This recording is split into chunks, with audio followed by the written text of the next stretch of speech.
আজ থেকে প্রায় ১ মাস আগে এমন একটি ভিডিও আপলোড করেছিলাম যার টাইটেল কিছুটা এমন ছিল, বাটন ফোনে কিভাবে এইচডি ভিডিও প্লে করবেন। সেই ভিডিওতে অনেকেই কমেন্ট করেছেন, পাশাপাশি একটি ভাই কমেন্ট করেছে যে ভাই এই অ্যাপটি দিয়ে আর কনভার্ট করা যাচ্ছে না, নতুন একটি অ্যাপের ব্যবস্থা করেন।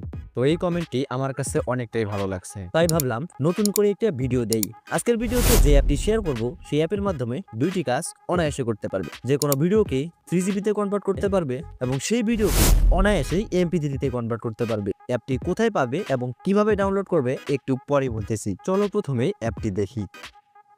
অ্যাপে আসলে এমন একটি ইন্টারফেস দেখতে পাবে। উপরেই দেখতে পাবে ভিডিও কম্পোজার। ভিডিও কম্পোজারে ক্লিক করে যে কোনো ভিডিওকে 3GB তে কনভার্ট করতে পারবে। নিচেই রয়েছে অডিও কনভার্টার। অডিও কনভার্টারে ক্লিক করে আপনি যে কোনো ভিডিওকে MP3 তে কনভার্ট করতে পারবেন। তো আজকের ভিডিওতে দেখাবো কিভাবে আপনি 3GB তে কনভার্ট করবেন।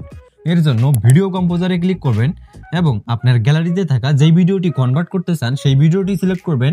এরপর নিচ থেকে নেক্সট করবেন। নেক্সট করলে এমন একটি ইন্টারফেসে নিয়ে আসবে। এরপর নিচ থেকে ফরম্যাটে টাচ করবেন এবং 3GB সিলেক্ট করবেন। নিচ থেকে রেজুলেশনে টাচ করে এটিকে 144 পিক্সেলে সেট করে নেবেন।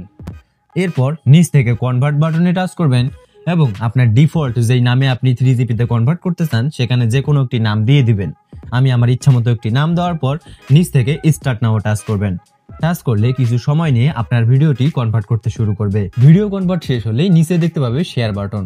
এরপর শেয়ার বাটনে টাচ করে ব্লুটুথ, এসডি কার্ড যে কোনো মাধ্যমে তুমি তোমার বাটন মোবাইলে সেই ভিডিওটিকে শেয়ার করতে পারবে। আর অরিজিনালি তুমি তোমার বাটন মোবাইলে সেই ভিডিওটিকে স্পষ্টই দেখতে পাবে। অ্যাপটি ডাউনলোড করতে হলে প্রথমে চলে আসবে টেলিগ্রামে। আর টেলিগ্রামে আসার পর উপরেই সার্চ করবে হৃদয় গ্রো। হৃদয় গ্রোর প্রথমে যেই টেলিগ্রাম চ্যানেলটি দেখতে পাবে সেই চ্যানেলে চলে আসবে। আসলেই এইখানে দেখতে পাবে অ্যাপের লিঙ্ক দেওয়া আছে।